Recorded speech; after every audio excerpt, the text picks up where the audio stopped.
that old 955, the reverse gear went out in it, and it was going to cost more than that loader was worth. I knew when I bought that loader that it wasn't going to be, you know, I didn't know how long it was going to last, because I knew that was a bad reverse gear, was pretty weak in it. But I got this as a 951, and it's a little bit smaller engine. It's got a 85 horsepower engine in this thing compared to the 955, which had 125 horsepower. So we spent most of the day yesterday changing the oil. This has a canister on it that has the oil filter element inside. So we opened up the door underneath there and cleaned it out. And this is, I've got a bag full of dirt and grime and whatever, plus in here I've got more dirt and grime down in there that came out of this thing. So, but I mean, it's a smaller loader, but it'll still do what I need. I got to push some dirt and stuff. The reason I'm doing this video is one of the viewers had asked that I go over the controls on this thing, and I will. But I got to take that, it's an old generator on there. I got to get that off, take it to a shop and get that rebuilt. And they had done something with the throttle linkage. This is the piece of crap they had on it. You can see there how they had cut it and welded it and whatever. Well, it isn't very strong at all. So I had another rod, and we threaded the rod on both ends and put it in the yokes in there. She works pretty good. So we'll fire this thing up. I'll go over the controls here in just a minute. All right, here we are in the operator's cabin here, and this is the way it's set up. Two controls for the bucket side right here. You got this raises and lowers. This controls your tilt on the bucket, your curl up or down. On this side you have your throttle, and here you have your reverse and forward gear. You can see on here, this side is reverse side and this side is your forward side. And down front you have your little lever there, so when you get ready to put it in gear, you move this lever up and it unlocks it, so you can go ahead and start using your gear shift. But on the panel, what you have here, this is the converter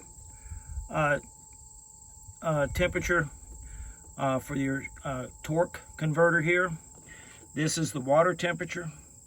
This, of course, is the starter. To the left, it makes it where it'll heat your glow plugs. To the right will start it. This is your engine oil pressure. You got it where it's low, idle, and normal. And then this is your fuel pressure. And also then you have what your generator is doing. I know that is not working right now. That never moves, and I tested it with the thing running, and it just needs to be taken off and rebuilt. Okay, this is a pedal steer.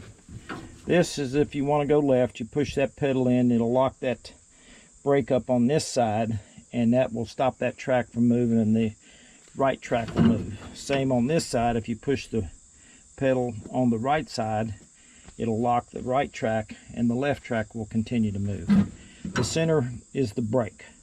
So whenever you go to stop, you don't use these pedals, but you use the center pedal as your stop.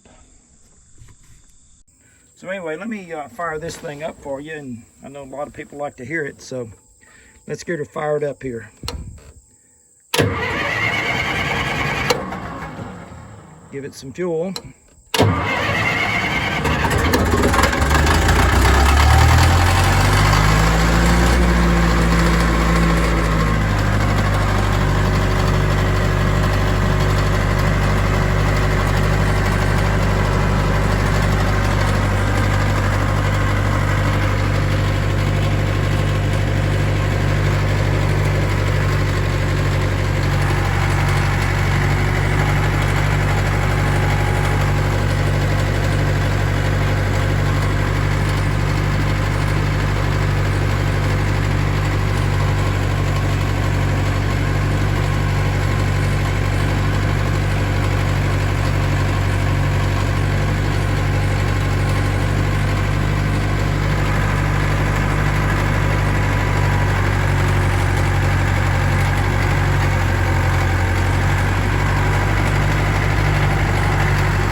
push it all the way forward to starve it of fuel, and then the key to for the batteries disconnect is right here underneath. So that's what this old loader looks like, and I'm going to be taking it out here later on and push up some brush with it. So we'll see how she performs. Should perform pretty good. Like I say, it's got some nice tracks on it, and it seems to work pretty daggone good.